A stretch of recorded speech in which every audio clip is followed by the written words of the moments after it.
Apps can do a lot of cool things. You could order dinner, gamble on your favorite team, and track your health. You could even get a mortgage. One click and you can be approved. I'm not sure by who or what country they're in. You deserve more from the mortgage industry. At AnyMac Home Mortgage, we believe in the need for live human interaction during a very complex process. The kind of service and guidance which an app simply can't provide. Our customers are more than credit scores and income documents. They're individuals and families who live in and strengthen our communities. Their story is our story, and that story begins in a home.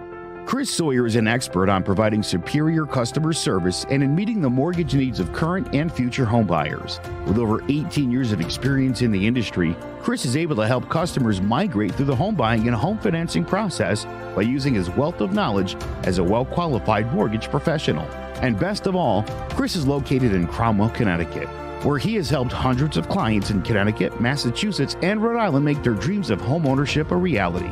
Visit chrissawyer.any-mac.com. Email him at csawyer@any-mac.com or give him a call, 860-878-8730. Chris Sawyer, NMLS number 39345, corporate NMLS number 338923. AnyMac Home Mortgage, an equal housing lender. American Neighborhood Mortgage Acceptance Company, LLC. DBA AnyMac Home Mortgage. Lo-Fi Direct. Connecticut First Mortgage Correspondent. License lender. Broker number ML 338923. Massachusetts Mortgage Lender and Mortgage Broker License number MC 338923. Rhode Island License Lender. License number 201128110L. Call for additional details.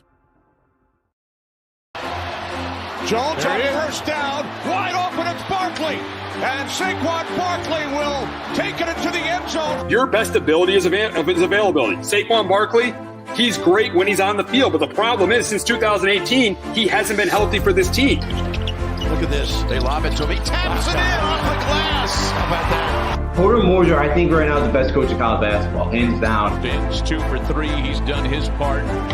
Pitch is drilled to deep right field toward the pole, and it is gone. They don't mind not being what they were in the 90s as the best organization in baseball, because the Yankees are not. They're even close to the best organization in baseball. You're trying to be the Rays, and the Rays do this for a reason. Like, you're the Yankees.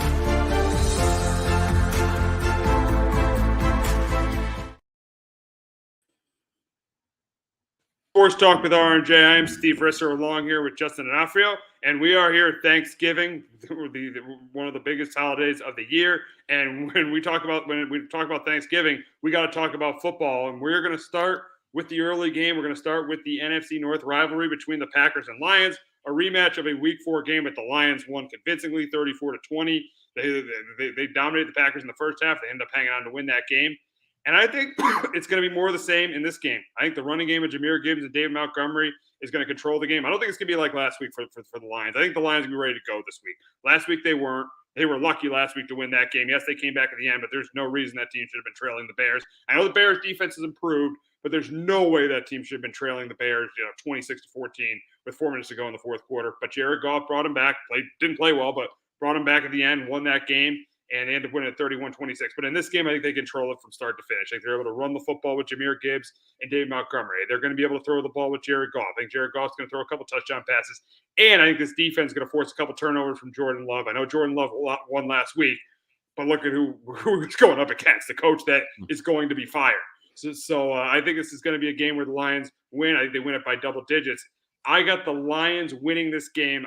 I got them winning it 31-20 over the Packers on Thanksgiving. But, Justin, can Jordan Love lead the Packers to their second straight win on Thanksgiving? I don't think so. I get the Lions as well in this one, 27-16. Does not sound like for the Packers, Aaron Jones is going to play. And A.J. Dillon, in the couple games, A.J. Dillon, the few games that Aaron Jones has missed this year, he hasn't scored a touchdown or has gone over 55 yards. The first time around, the Packers really didn't do anything offensively until the fourth quarter. It was garbage time. I know the Packers offense is starting to get a little bit better as the weeks go on here, but I think you play a Lions team that has lost 4 straight on Thanksgiving and has always been that team too that's like, why do, we all need, everyone, you got to get the Lions off Thanksgiving. I think Dan Campbell has these guys fired up, ready to go. That place is always, even when they're bad, that place is always fired up on Thanksgiving. Oh, that place will be fired up tomorrow. Yeah. So I think it's to be tough atmosphere because they've Green Bay lost going many to. games to the Packers on Thanksgiving, and they want to because they play the Packers a lot on Thanksgiving, and they've lost a lot of games to the Packers on Thanksgiving, so they definitely want this one.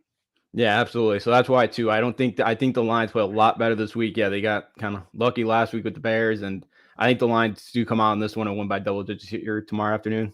And they should, and the Lions just keep winning games. There's a good chance they get the number one seed. I know the Eagles won that was a huge win on Monday night. I know the Eagles won on Monday night, but the Eagles still got a lot of tough games to go. They got the 49ers. They got to go to Dallas. I think they still got to go to Seattle. They play Buffalo this week, so they got a lot of tough games on the schedule. The Lions, the schedule is looking favorable for them. Outside of that Dallas game, it's a lot of NFC North. It's a lot of NFC North games. I think they still go to Chicago. They still got 2 with Minnesota. So the schedule is favorable for the Lions. They have a really, really good shot at getting the number one seed. And this is a team. If they get the number one seed, we could see them in Vegas. Yeah, you could.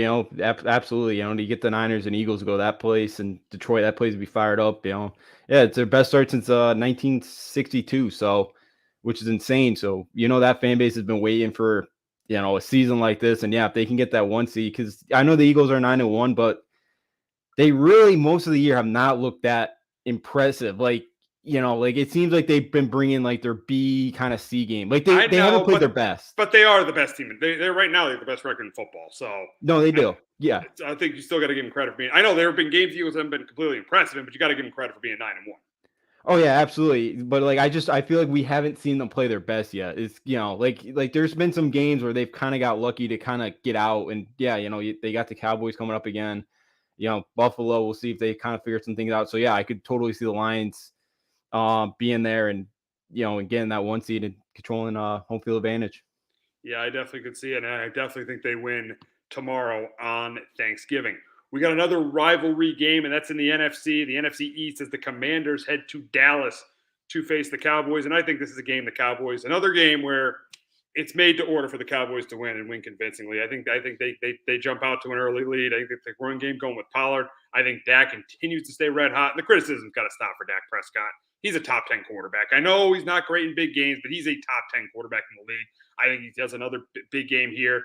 I think the Commanders defense is absolutely terrible. What happened last week was an absolute disgrace. I know Tommy DeVito played well and the Giants came to play, but that was an absolute disgrace by the Commanders last week at home.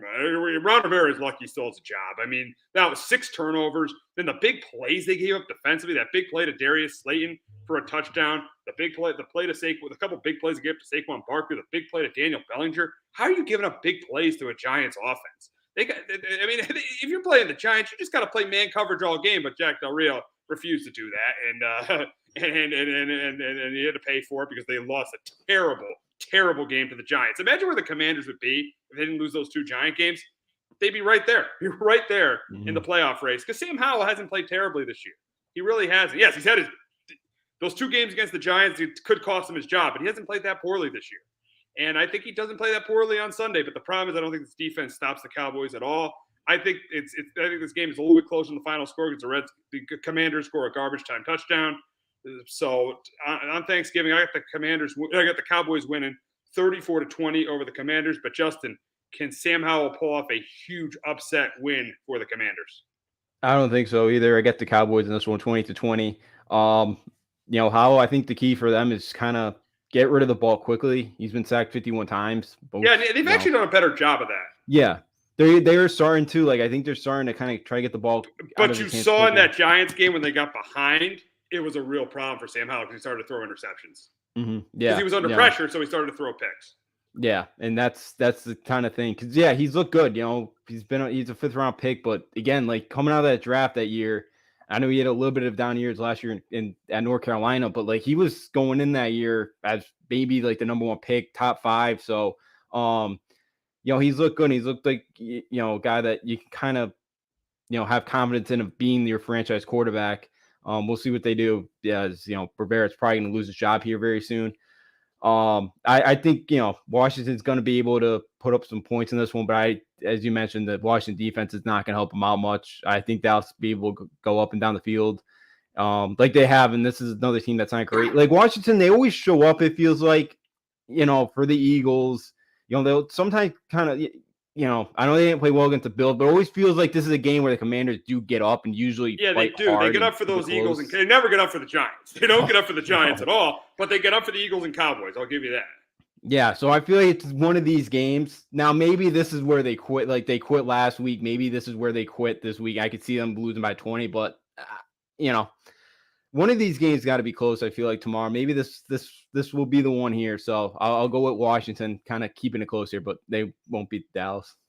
Yeah, they won't. Yeah, they won't beat Dallas. And you talked about Ron Rivera, and the big question is around DC.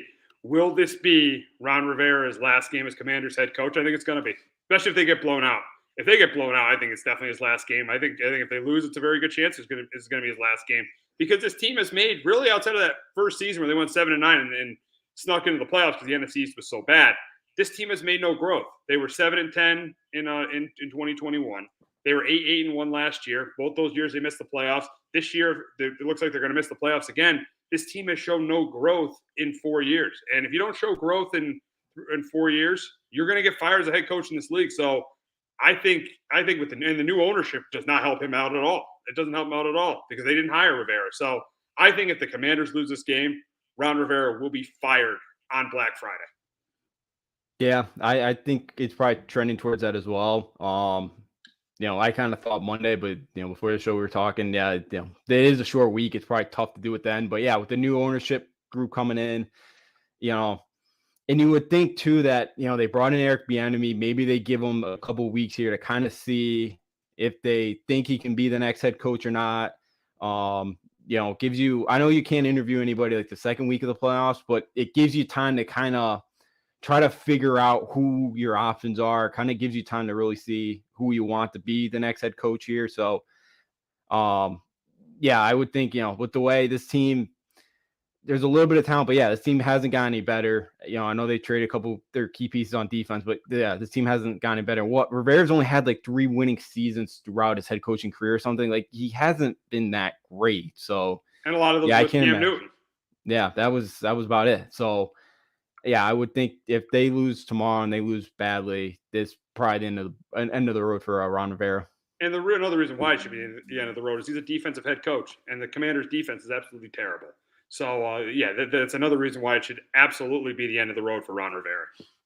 Yeah, absolutely. It hasn't, unfortunately for them, the team just hasn't gotten any better. You kind of maybe want to go towards an offensive-minded head coach here. If you think Sam Howell's a guy, he kind of seems like he can be, and, he's kind of shown the potential at times this year. So, I would think, offensive-minded head coach might do some good, and maybe that's their offense coordinator, Eric Bieniemy. Yeah, it could be Bieniemy, yeah. Very easily could be Bieniemy, but it will not be Ron Rivera in the near future. That is pretty much certain. But we will move on to an NFC West matchup in Seattle, a battle for first place as the 7-3 Niners face the 6-4 Seahawks. Seahawks lost a brutal game last week to the Rams. Niners, they've won their last 2, won pretty convincingly the last 2 weeks against the Bucs and the Jaguars. And I think this is a close competitive game. I do think that the Seahawks do contain Christian McCaffrey. I think they do a good job of that. But the problem with the Seahawks going into this game is they're banged up. Kenneth Walker, Geno Smith, DK Metcalf, they are really banged up going into this game. I do think the home crowd keeps them in it. I do think, both quarterbacks if it's Drew Lock or Geno Smith, I think both quarterbacks turn the ball over once or twice. I do think this is low scoring and it comes right down to the end, but I'm going to take the team with more talent. I'm going to take the Niners to win this one 24-16 over the Seahawks. But Justin, can the Seahawks defense carry them to a win and get them into first place? No, I don't see it happening. I got the Niners as well, 24-13. Purdy's played really well the last couple of weeks. Now that, Trent Williams and Deebo Samuel are both back, you kind of see this offense kind of full gear right now. And they've been really tough to stop. And I just think right now, as the Niners are healthy, Seattle defensively is not, Devin Weatherspoon's has had an awesome rookie year. But I also think Geno's probably not going to be 100%. I know it sounds like he's going to play, but I don't think Seattle's offense is going to put a lot of points in this one either. So I think to be tough to put on that defense. I know it's, up in Seattle, but I think it's too tough of a task. And I saw this. I think it was a tweet from like Evan Abrams, I think. But since 2004, Thanksgiving road favorites are 24-1 straight up. So wow. I think that trend continues here with San Francisco, and they get the win on tomorrow evening. Yeah, this is a game. Yeah, I know they're on the road, This is a game they should win. If they win this game, they got complete control of this division because that would pretty much give them like a 3-game lead over Seattle. So, yeah, they win this. I think they play Seattle 2 weeks later as well. But if they win this game, they're in complete control of this division. Yeah, absolutely. They're clearly the best team. Gino's been so up and down this year. Their defense is okay. Like I don't think Seattle's that great. With the Rams, they've been hanging around, but they don't have a ton of talent either. Offensively, they got some nice pieces, but they don't have a lot of depth, and obviously the Cardinals. So yeah, with the Niners, they could really run away with this division here if they can steal this one coming up this weekend. Absolutely. Now we will get to the Black Friday game between the Dolphins and the Jets. And the Jets finally made a move. They finally benched Zach Wilson, which they needed to because he's been absolutely terrible. He's one of the worst quarterbacks in football. This should have been done after the Charger game. And luck if he lost the Giant game, it probably would have been done after the Giant game too. If he lost the Giant game and lost the Charger game, he would have definitely been benched for the Raider game. But they waited way too long to bench him. Robert Saleh waited way too long to bench him. They're now going to go to Tim Boyle this week against the Dolphins, and I think they're going to come out inspired early on. But even though it's a different quarterback, I think it's going to be the same result. I think he's going to throw a couple picks. I think Tua is going to play mistake free. I think Mostert's going to have a big game in the ground, and I'm going to take the Dolphins here. I'm going to take the Dolphins to go to 8-3 and win this game by double digits. I got the Dolphins beating the Jets 23-10 on Black Friday. But Justin, can the Jets defense help them snap their 3-game losing streak? I don't see that happening. I got the Dolphins as well here, 24-10. I think that Jet defense last week, they did struggle. I think, last week we saw it was kind of the breaking point with that defense. Yeah, and they had to make a move. You could see the frustration. You see the frustration, especially with Quentin Williams from that defense. They had to make a move. They had to, or this thing would have completely fell apart. Absolutely. Even though I feel like it's a little bit too late at this point, I know they're scared, they got some tough ones coming up here, but you had to make a move. But, I just, with this Dolphins offense last week, there's a lot of kind of mistakes. Like they only put up 20 points, but they didn't punt until like the fourth quarter. They had a couple fumbles, they had a turnover. Yeah, the Dolphins have been playing that way all year. Even when they played against the Giants, they turned the ball over. They should have beat the Giants like 31-16. They should have beat them like 45-10 because they had like 3 turnovers. The Dolphins, they have a lot of talent, but they're not a disciplined team. I think Mike McDaniel's an overrated head coach because they can't. And there's a reason they can't beat good teams. They can beat the Giants, they can beat the Jets, they can beat the Patriots, they can beat the Raiders. But there's a reason they can't beat good teams. I feel like Mike McDaniel's an overrated head coach. Yeah, I wouldn't. Yeah, no, I agree with you because I think if he didn't have this much talent as a head coach, I feel like this thing would not their record would not be great at all. Like they got some stellar offensive pieces. I think he's done a nice job. But I'm with Tua. you. He's done a good job with Tua, but the discipline is a problem with that team. Yeah, the discipline. Yeah, the discipline's a problem. When they're clicking, it's a fun, exciting offense. Like it looks like a college offense when it's working, but when it's on, it's that's kind of been hit or miss the last couple of weeks. So yeah, if they can kind of make plays down the field and Tyreek Hill and Jalen Waddle could make some plays and Tua can hit them, they could kind of convert and not shoot themselves in the foot. I think they could win this game big, because I just I know Tim Boyle threw 1 touchdown at UConn and 19 picks.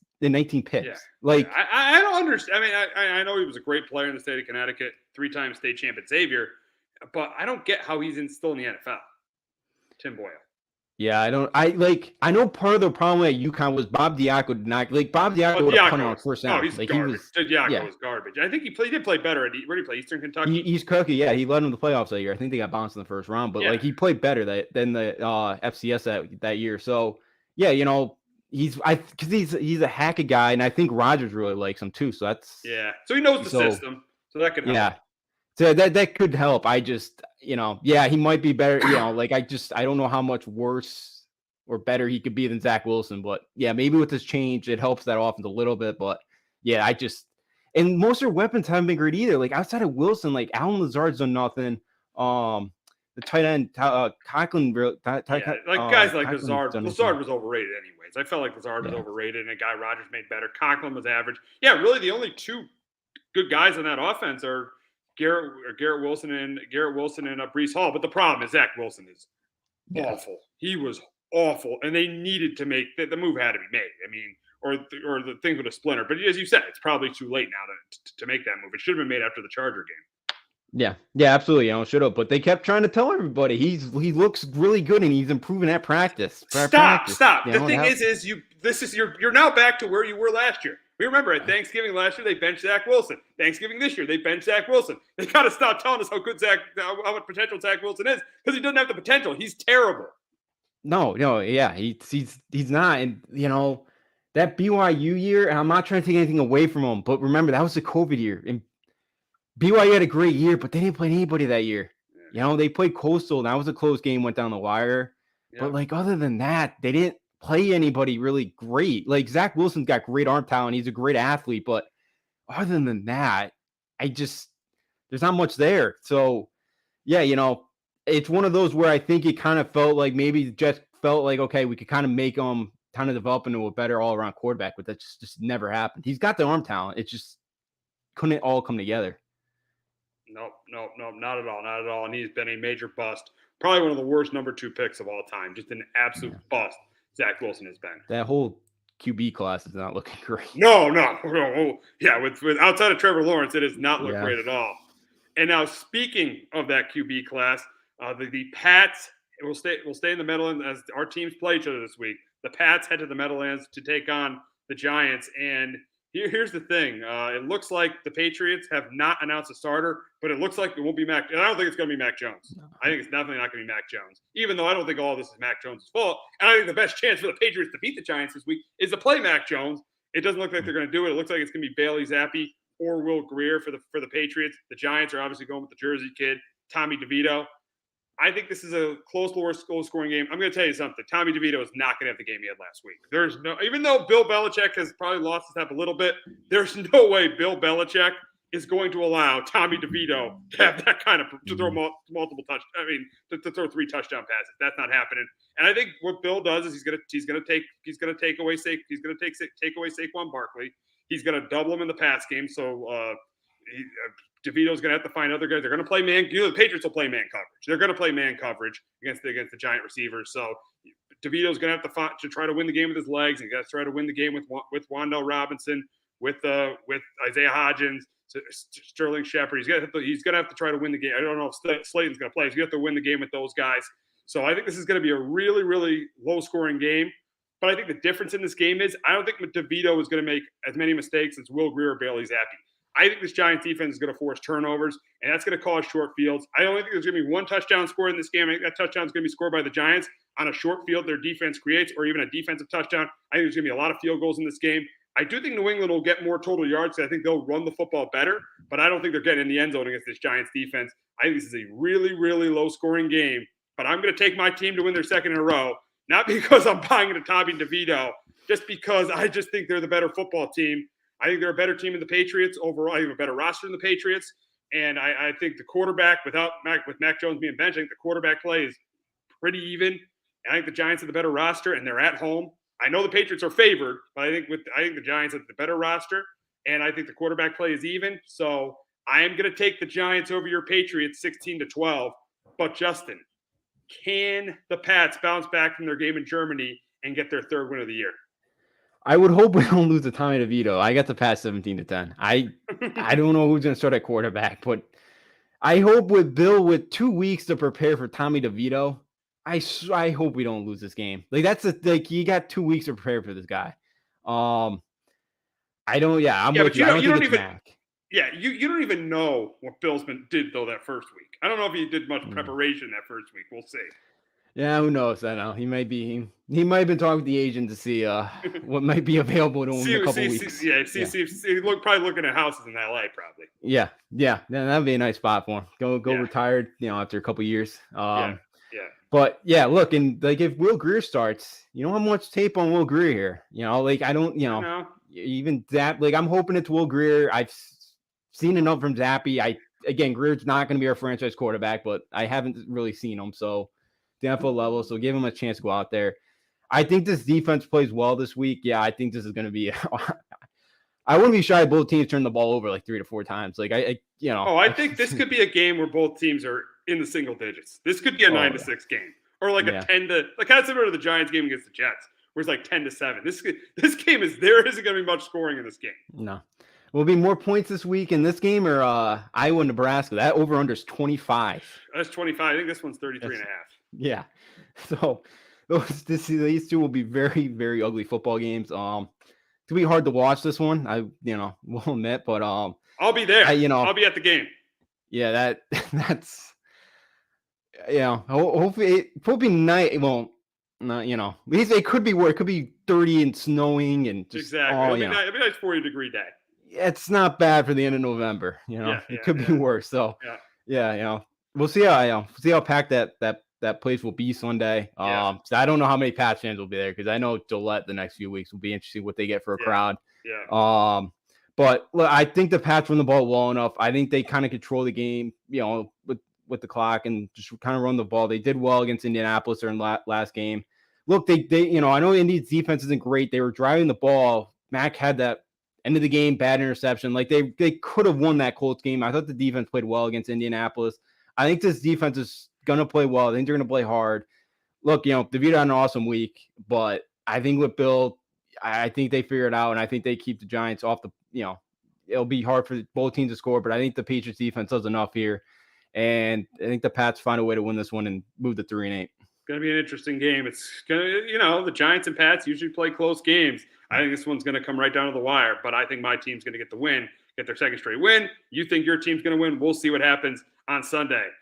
But both these teams have had really disappointing seasons, and I think we got to talk about what has gone, because both these teams had hopes the Giants had hopes to return to the playoffs. The Giants had hopes to get back to the playoffs, and the Patriots had hopes to get to the playoffs too for the second time in 3 years with Mac Jones. But it has gone wrong for both teams, and we'll start with the Giants. What has gone wrong?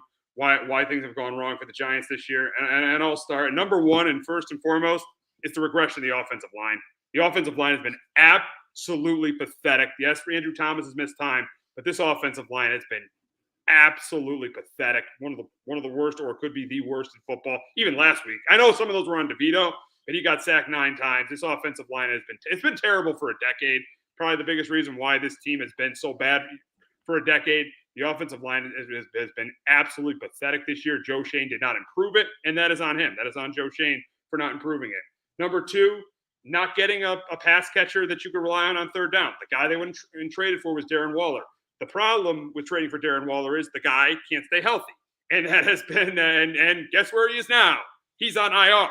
So the guy the Giants decided to go out and get in the offseason is hurt again. So not getting because the biggest issue with last year's team, as good of a year as they had, they really didn't have a good receiver or tight end.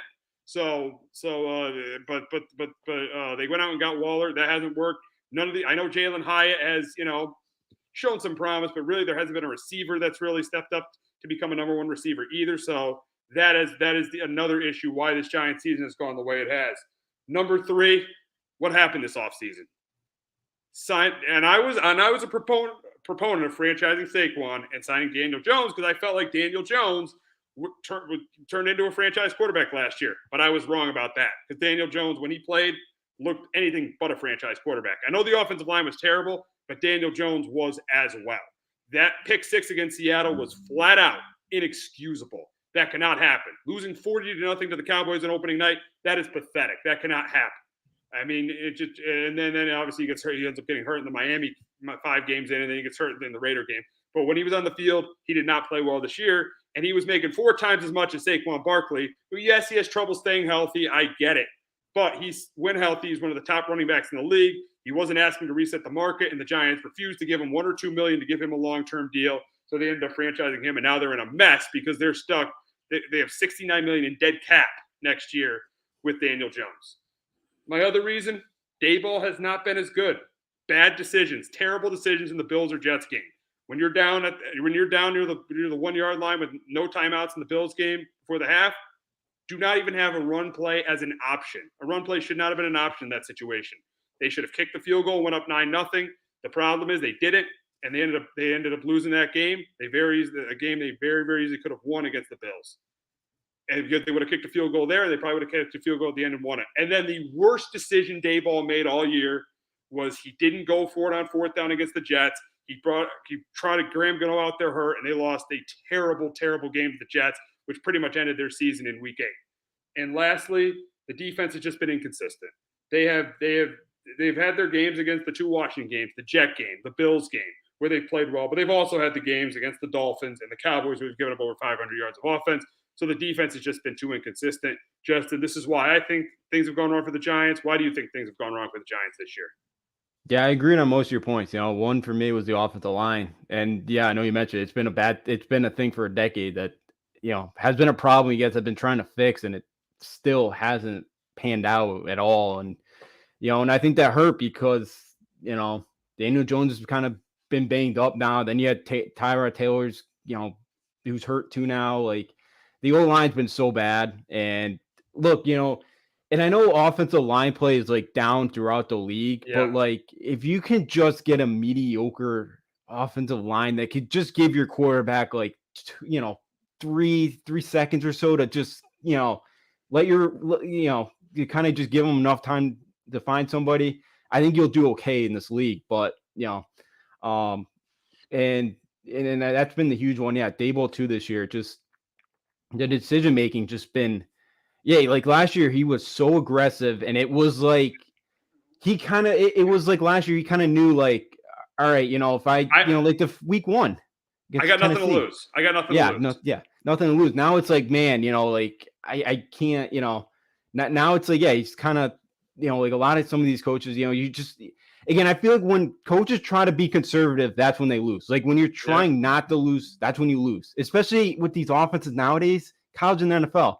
You're going to lose. So you got to be more aggressive, like he was great at that last year. You got to get back to that.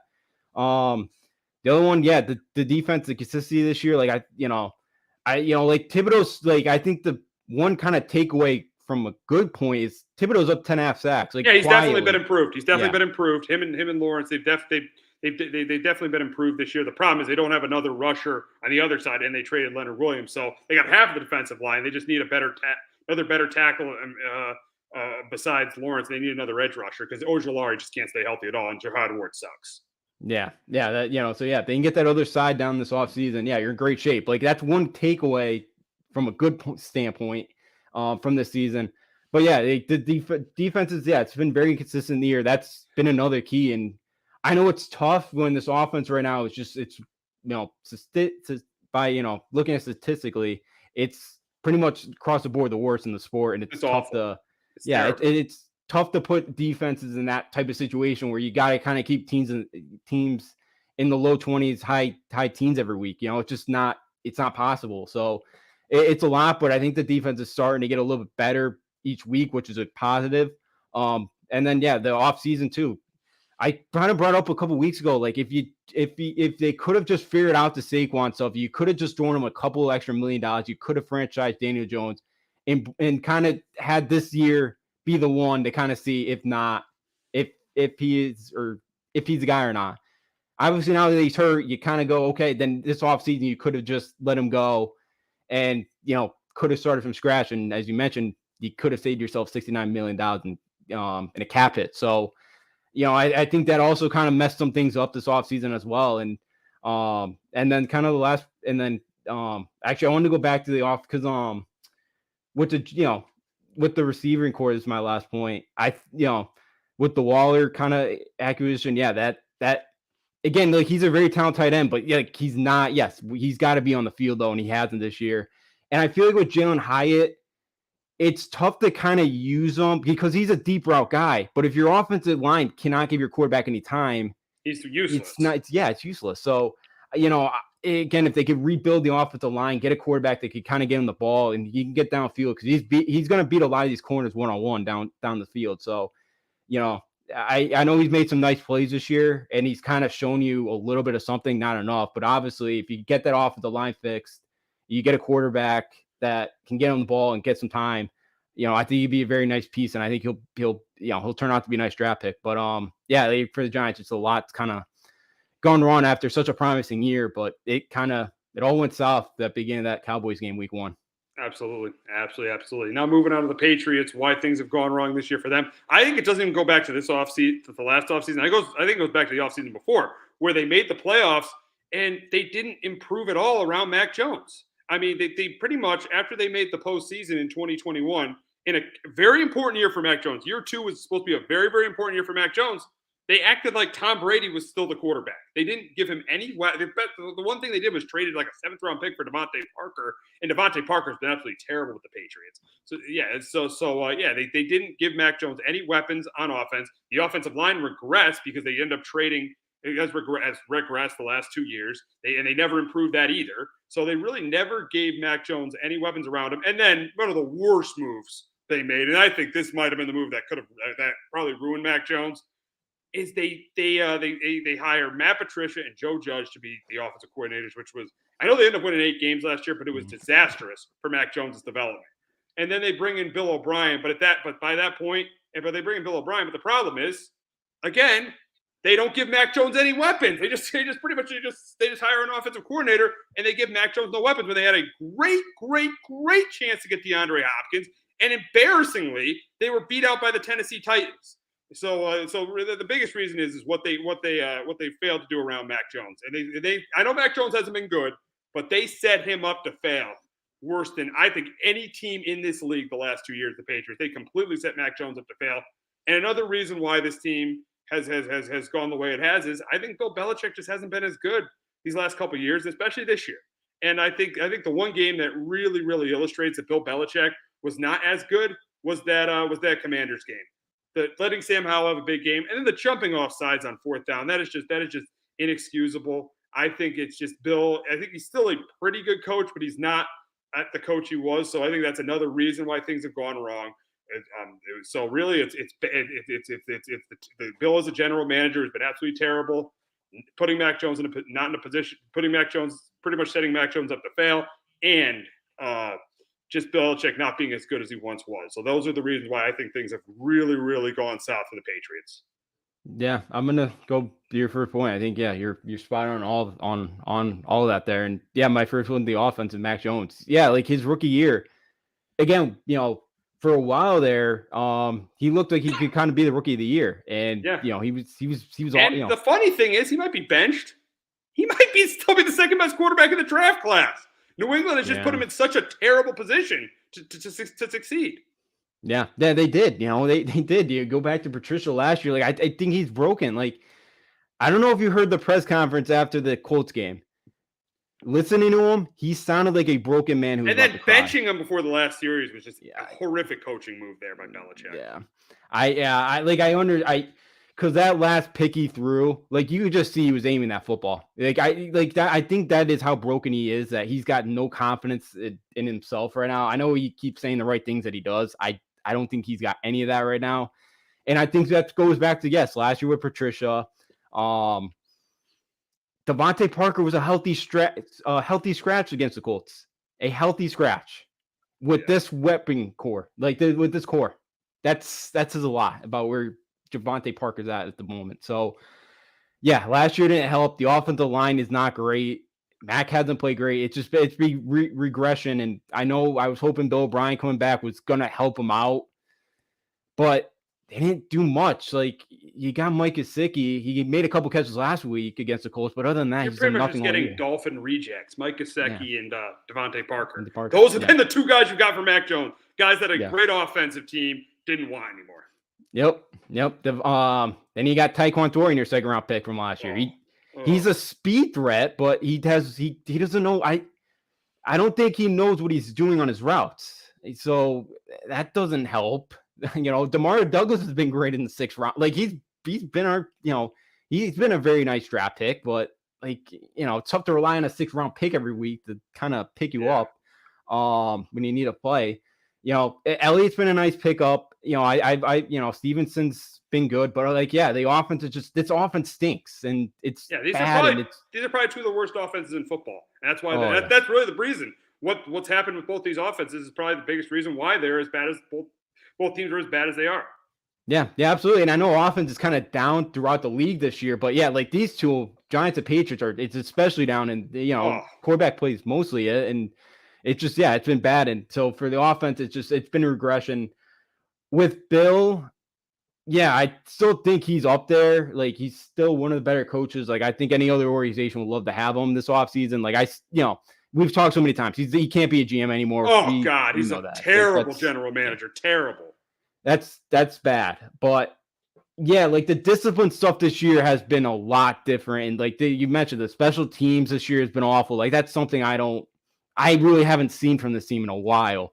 How bad they are or how bad they've been at special teams.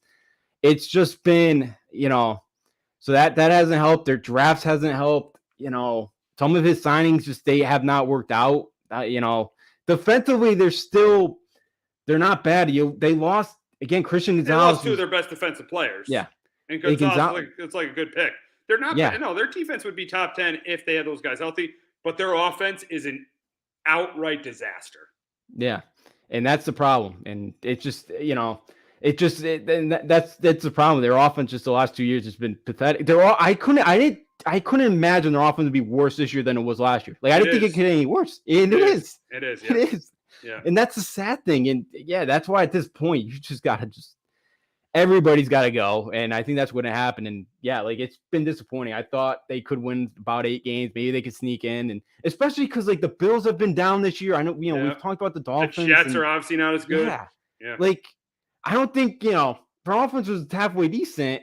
Maybe we're hanging around division still and some hope, but yeah, it's just been bad. And all around, just, again, I think our defense, is okay, but yeah, the offense has just got to get reworked. And 110 million, I think we got in cap space. So hopefully a new regime comes in and just absolutely, I wouldn't mind seeing like 11 new starters next year on his offense and seeing what happens. Cause yeah, it's bad and they really need to rebuild it.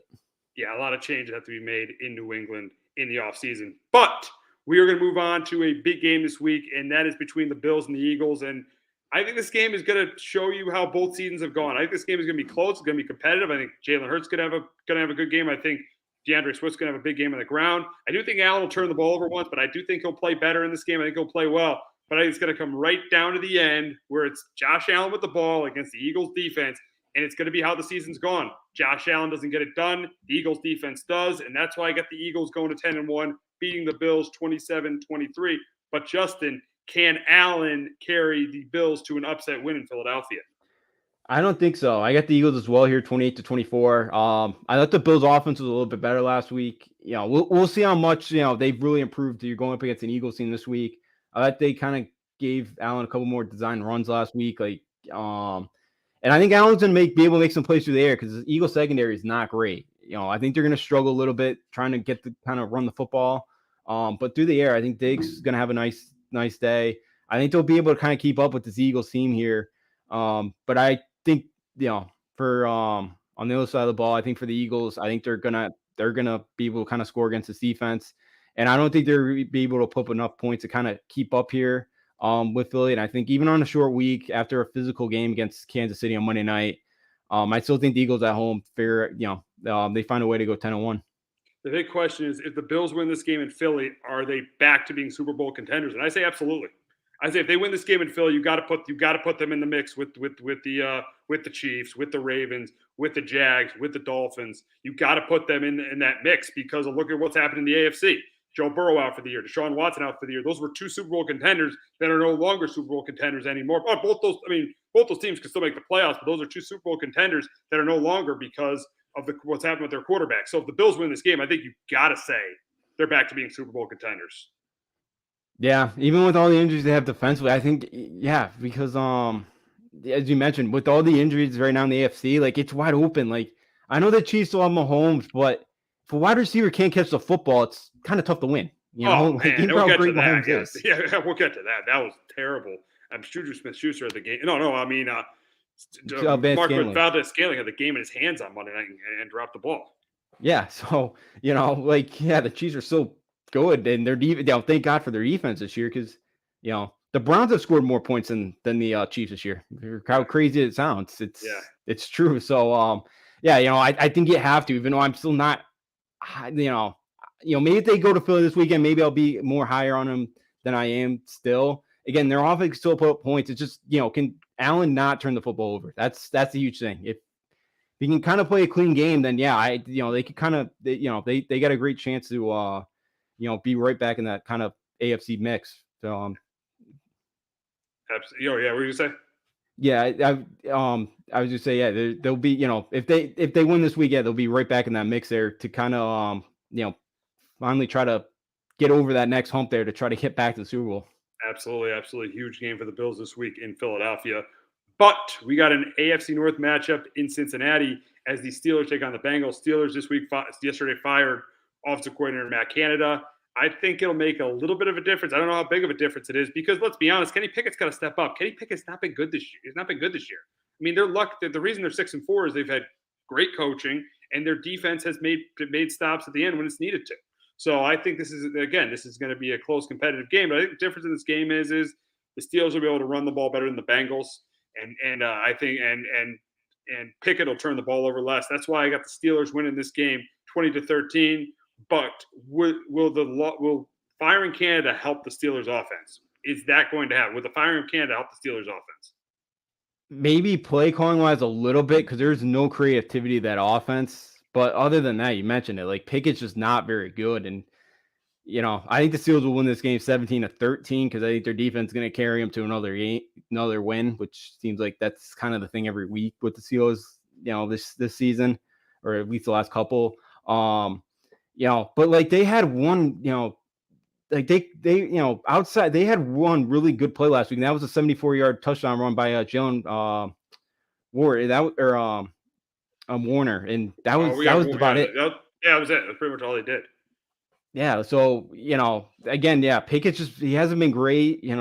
Again, they have George Pickens, Deontay Johnson, like those guys are two pretty good wide receivers, and if you can't give them the ball, it's gonna to be tough to score. So I think Pickett's got to play a little bit better, and he's got a couple games left here to kind of figure it out and try to, hopefully. Maybe the play calling this week is going to help him out a little bit more. But like other than that, I'm not that high on him right now. And we'll see what the Steelers do this offseason. They go out and go get another quarterback, and they try to give him one more year. But right now, I think I'm trending towards kind of you might have to move on and try to go get some, try to find somebody else. Yeah, they don't make the playoffs. They got to move on because he's in position. They're now putting him in. They're giving him every opportunity. He's got a great coach in Mike Tomlin. They fired the offensive coordinator. He's got good weapons. I know the offensive line is shaky, but he's got good weapons with Najee Harris, Deontay Johnson, and George Pickens. So yeah, they've given him pretty much every opportunity. Now Kenny Pickett has definitely got to step up. But we'll move on to an NFC South matchup in Atlanta as the 5-5 Saints plays the 4-6 Falcons. I think this game is close and competitive. I think it comes down to the end, but I'm going to take the team with the better quarterback. I think that the Saints, I think they turn the ball over less than the Falcons. I think this game comes right down to the end with the ball in Ritter's hands, and I don't think Ritter gets it done. That's why I got the Saints winning this game 23-17 over the Falcons. But Justin, can Desmond Ritter's return help end the Falcons' 2-game losing streak? Yeah, I get the Falcons in this one 20-16. I think the Saints right now are pretty banged up, and and even if Carr or Jameis are going to play, because I don't really trust either of these two teams, but I'm going to, even though I do not like Arthur Smith, I'm going to take the team that's got more offensive weapons. Now, the key is, will Arthur Smith use them properly? That's kind of always the key. Will Bijan Robinson be able to kind of get the ball? But I think Tyler Gio will have a nice game on the ground. I think Drake London can make a couple plays through the air. Kyle Pitts hopefully could have a decent day receiving wise as well. But so I don't trust the coaching staff of the Falcons, but I think I got to take the team who's at home, who's got the better offensive talent, and I'm gonna take them that Desmond Ridder plays well enough, and the Falcons find a way, like usual, in a close kind of gritty win that goes down the wires, because that seems like every week the Falcons play that type of game, that they find a way at home to kind of stay right there with the Saints in that division race. Yeah, because we'll see if it's Carr or Winston. I just don't think it's going to matter. I just don't think the Falcons have good enough quarterback play to win a game. I mean, they definitely could win, but I just don't think their quarterback play is good enough. I don't know how Ridder is going to handle being benched and then coming back. So we'll see what happens. Should be an interesting game. I just think the Saints win close.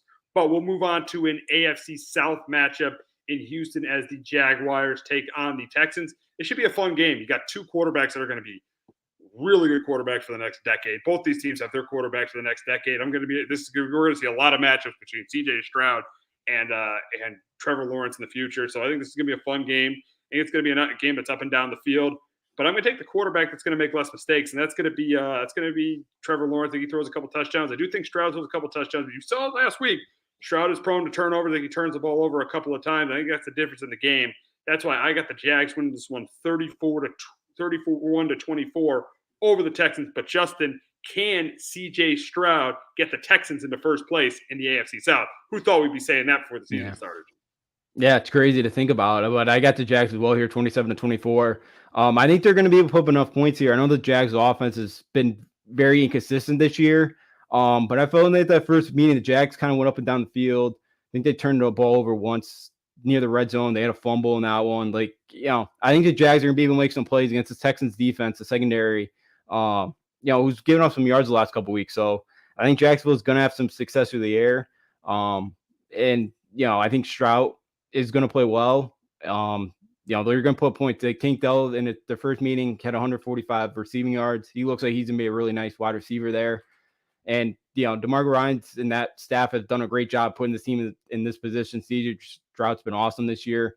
I think they'll move the ball up and down the field, but I think the Jaguars just have a little bit more talent, and I think they find a way on the road to get revenge after the first meeting this year. You talk about how great CJ Stroud has been this year. I think the big question is, if you're starting a team, who are you taking, Lawrence or Stroud? I'm going with Stroud. He's got better numbers this year. He's carrying a worse team than Lawrence. He's got a rookie head coach. And look at Lawrence. I know it's unfair to talk about Lawrence's rookie year because that head coach should have never been a head coach in the NFL. But still, CJ Stroud played much better than him in his rookie year. So if I'm starting a team today, I'm taking CJ Stroud over Trevor Lawrence.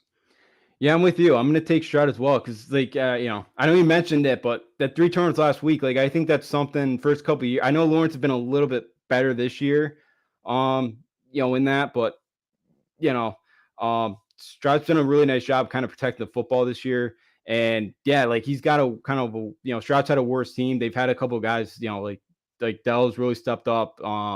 Nico Collins, Dalton Schwartz has been a nice pickup for him. But this is a team that didn't really have any expectations. I think I had them at 6-11 going into the year, something like that. And it's they had no expectation, but he's kind of come on and just bursted out of the scenes here. It's been really fun to watch, and you kind of saw flashes in the preseason, but you always kind of does it hold up? Because we've seen Kenny Pickett this year. He looked great too in the preseason, but he's been awful. So exactly. Kind of the hype here for Stroud. It's really panned out here. So I'd start. If I had to start a franchise or not, I'd take Stroud over Lawrence. We got the Bucs traveling to Indy to face the Colts. I think this is a close, competitive game, but I'm going to take the team with the better defense. I'm going to think it's close and competitive. I think both quarterbacks turn the ball over once, but I do think both of them make some good plays in this game. I think it comes right down to the end, but I think it comes down to the end where the Bucs defense stops Gardner Minshew, and that's why I got the Bucs. Both these teams going. I got the Bucs improving to 5-6, and I got the Colts falling to 5-6. I got the Bucs beating the Colts 24-20. But Justin, can Gardner Minshew get another win and keep the Colts in the playoff race? No, I'm with you. I got the Buccaneers here 21-16. I feel like the last few weeks, this Colts offense hasn't been kind of world beaters like they've been, when Gardner Minshew kind of took over here.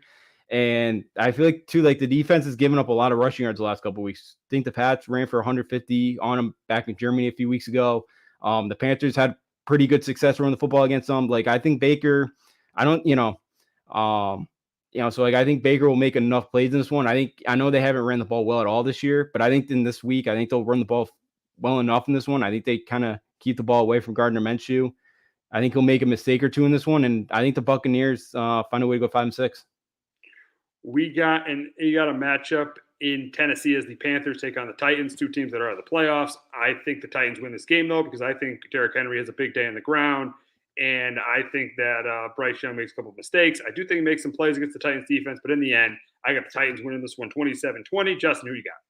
Yeah, I got the Titans as well, 21-17. I can't see Mike Vrabel losing to this Panthers team right now. I think Levis kind of, plays better than he has the last few weeks in this one. I think Derrick Henry finally gets something going on the ground. It's been very inconsistent this year for him. They've kind of struggled, and I think the Titans, find a way kind of to snap that losing streak this week and knock off Carolina. AFC West matchup in Vegas as the Chiefs take on the Raiders. And yes, you mentioned earlier, the Chiefs receivers have not been good at all. But I think the difference in this game is going to be, I think Pacheco's going to have a big game in the ground. I do think that the Chiefs receivers will be a little bit better in this game as they were in the game against the Eagles. And I do think that the Chiefs defense is going to force some turnovers against Aiden O'Connell because this is a game Aiden O'Connell is going to have to win. It's going to be another game Aiden O'Connell's going to have to win. And you saw last week, he threw 3 picks against the Dolphins. I think there was a couple picks this week. And that's why I got the Chiefs winning this game. I got the Chiefs beating the Raiders 27-17. But Justin, can the Raiders get to 3-0 at home with Antonio Pierce as their head coach? Now I get the same score as you, 23-17. I got the Chiefs in this one. I think for the Chiefs, they've in the second half too, they're only averaging 5 points a game. Like, you would think with all the halftime adjustments that they make, they really have not been great in that area. But I think in this one, Aiden O'Connell's gonna have kind of a tough day to kind of get anything going in this one. Because the Chiefs defense has been really, really good this year. I think O'Connell's probably gonna get sacked a couple times this one. I think, Josh Jacobs probably gonna be tough to get anything going in this one. I think the Chiefs are gonna do a really good job of kind of slowing down Devontae Adams and making somebody else beat them, and someone else in that Raiders offense kind of beat them. So I got the Chiefs in this one, 23-17. I don't think their offense will be world beaters. I think the Raiders D will kind of keep them in it, but I don't think O'Connell will make enough plays to win this one. We got an AFC matchup in Denver as the Browns take on the Broncos. Broncos have won 4 in a row. Browns are 7-3. I think this is a close, low-scoring game, and I'm going to go with the team with the better quarterback. I know the Browns have the better roster, but I'm going to go with the team with the better coach and quarterback. I think Russell continues to play well, and I think this defense forces some turnovers against DTR, and that's why I got the Broncos winning this game. I got them winning their 5th in a row. I'm finally taking them. I picked against them a lot this year, but I'm finally buying into them. I got to win at home 24-17 over the Browns. But Justin, the question is, can DTR get a second straight win for the Browns and keep them in the playoff picture? I think to be a difficult one, but I got the Broncos this one 20-15. I think his mobility is going to kind of help him out in this one. He wasn't great last week against Pittsburgh, but he wasn't awful either. Like, he made enough plays to win that one. Could the Browns get enough going on the ground game? I think the Vikings were able to kind of have some success against that defense, which, I have to give Vance Joseph and Sean Payton credit. That defense has really turned a page here. And I know the numbers on if you look at the stats still aren't great, but a lot of that from that week 3 game. Yeah. 70-point game in week 3. Yeah. Yeah. So, but that defense has really figured some things out. They're playing a lot better. So I think it'd be a tough one for DTR in that offense to kind of get going. And I think Russell Wilson will just make enough plays. He's only got 4 INTs on the year. I don't think he might throw one against this Browns defense, but I think they do enough in this one. I don't think DTR is going to be able to score enough points here in this one to knock off Denver. NFC West matchup in Arizona as the Rams face the Cardinals. And I think this is a game. I do think the Rams outgang them in this game. I do think that they have some success on the ground. I think Stafford plays okay. But I do think Stafford's the one who has the big turnover. And I don't think Kyler Murray turns the ball over against this Rams defense. I think he throws a couple touchdowns. I think it comes right down to the end, again, with the ball in Kyler Murray's hands. And I think he drives them down the field for a game-winning field goal. And I got the Cardinals winning this one. I got the Cardinals winning their 3rd of the year. I got the Cardinals beating the Rams 23-20. But, Justin, can the Rams get a sweep of the Cardinals this year? Yeah, I got the Rams 24-17. I think the Rams have really missed Kyron Williams. They haven't been able to run the ball the last couple of weeks. He should be back in this one. And in that first meeting, he had 7.9 yards of carry. I think he's going to have a pretty good day on the ground. I think he's going to lead them into a victory. I think that Rams defense plays well enough in this one. I think Stratford makes enough plays through the air. I know, Kupp's kind of questionable in this one, but even if he doesn't play, I still feel like the Rams will do enough in this one to knock off Arizona and kind of be in that picture there to try to see if they can sneak in and get one of those wildcard spots in the NFC. We got a matchup on Sunday night between the Ravens and the Chargers. I think that Lamar Jackson has a big day against this Chargers defense. I think Brandon Staley's starting to lose this team. I think that Lamar throws 2 or 3 touchdown passes. I know he has Mark Andrews is done for the year, but I still think he throws two or three touchdown passes because he's clearly one of the top quarterbacks in the league. I think Herbert turns the ball over. I think he plays decent, but I think he turns the ball over a couple times. And I got the Ravens winning this one. I got to win it by double digits. I got the Ravens winning this one 30-17 over the Chargers. But Justin, can Herbert have a big week and keep the Chargers in the playoff race? I don't think so. I got the Ravens as well here, 27-20. Yeah, Staley's definitely starting to lose that team. Oh, you saw what happened after the press game. conference. You just know he's about to get fired. Oh yeah, it's not his defense's fault though. Throw the offense on him. You know he's this close to getting fired. Oh yeah, he should have been fired 2 years ago after that. Week 17. Raider week 17, but definitely after the Jacksonville game last year. Oh yeah, that one too. He should have 27-0 lead against the Jags. He should have definitely been fired after that. Yeah, absolutely. He's lucky he's got an owner that's very laid back and does not seem to doesn't seem to pull the trigger soon enough. So this is kind of the end of the road for Brandon Staley here. I think Herbert makes some plays against this Ravens defense. I think there's gonna be those opportunities, but look, this could be a close game going down the wire. And you knew last week when the Chargers with 45 seconds left hit the red zone, you knew they weren't winning that game. You just knew it. No. And then they had that penalty on 3rd and 20. Yep. Inexcusable. Yep. That's the way they've lost with Staley for the last 3 years. Yeah. Yeah, that definitely sums it up for the Chargers the last few years. And again, I wouldn't be shocked if the same type of thing happens again this week. Even with Mark Andrews out, Isaiah Likely, the 2 games he started last year, Jackson targeted him one of those times in one of those games 13 times. So I think Isaiah Likely could kind of fill a nice void there, and I think Jackson will use them. And I think that Ravens offense against this horrible Chargers, especially in the secondary, I think Lamar Jackson has a big game through the air. We got an NFC North matchup on Monday night as the Bears take on the Vikings, and I think this game is close. It's competitive. I think it's competitive for a little while because the Bears defense is improved with Montez Sweat. They are improved. You saw last week they held the Lions to 14 points. Jared Goff threw 3 interceptions. So this defense is improved. But as it always does with the Bears, especially with Justin Fields, when it gets late in the game, I feel like this Bears defense is going to give a big touchdown. And then Justin Fields in the fourth quarter is pathetic. Justin Fields is a terrible quarterback in the fourth quarter, and I think he throws a pick in the fourth. He continues to prove that, and I got the Bears falling to 3-10. I got the Vikings improving to 7-5. I got the Vikings winning this game 24-16 over the Bears. But Justin, can the Bears hand the Vikings their second straight loss and continue to hurt their playoff hopes? I think the Bears defense will keep this one close on Monday night, but I got the Vikings here 20-17. Yeah, the Bears defense is playing really, really well. They lost that week because Matt Eberflus decided to go conservative and play not to lose. And see what happens when you play not to lose. Yep. Defensive head coach plays not to lose. That's another coach that's probably going to get fired.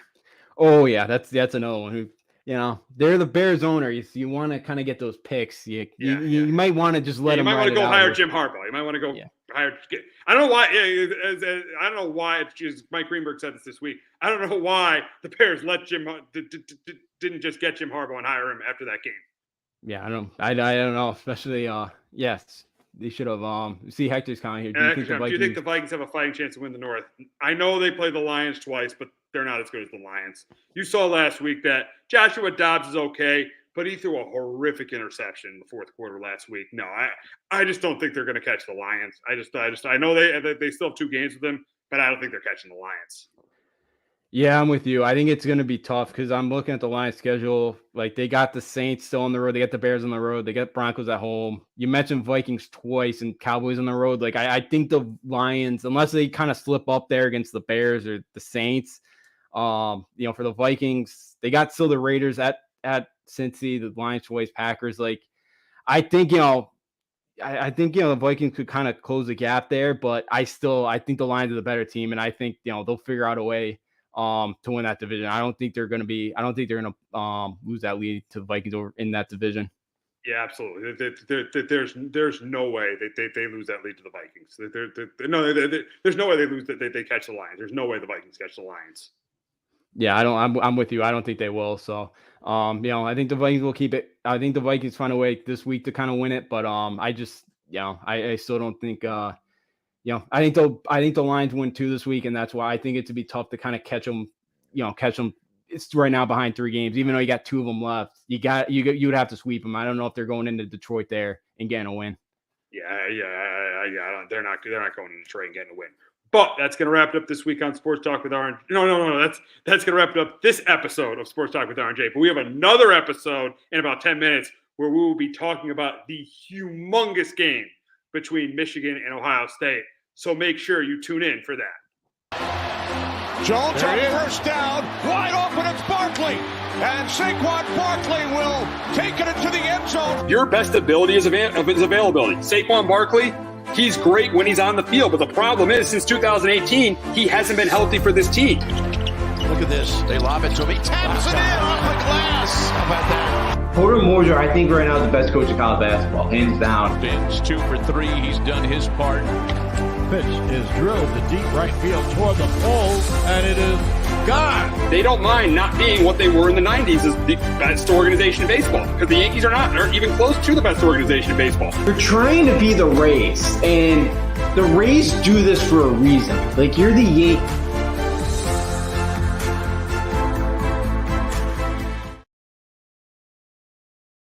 Hello, my name is Joe Aguirre. I'm the president of Clovercrest Media Group, and here at CMG we have a wide variety of podcasts, including sports shows like Keys to the City, The Roll Call, Throwing Jabs, All 4 Downs, and Jawing About the G-Men, and great true crime shows like Sticky Week, Crimes and Consequences, Ivy League Murders, and Bird, the unsolved murder of David Eichmann. You can find all these podcasts and so much more by visiting clovercrestmedia.com.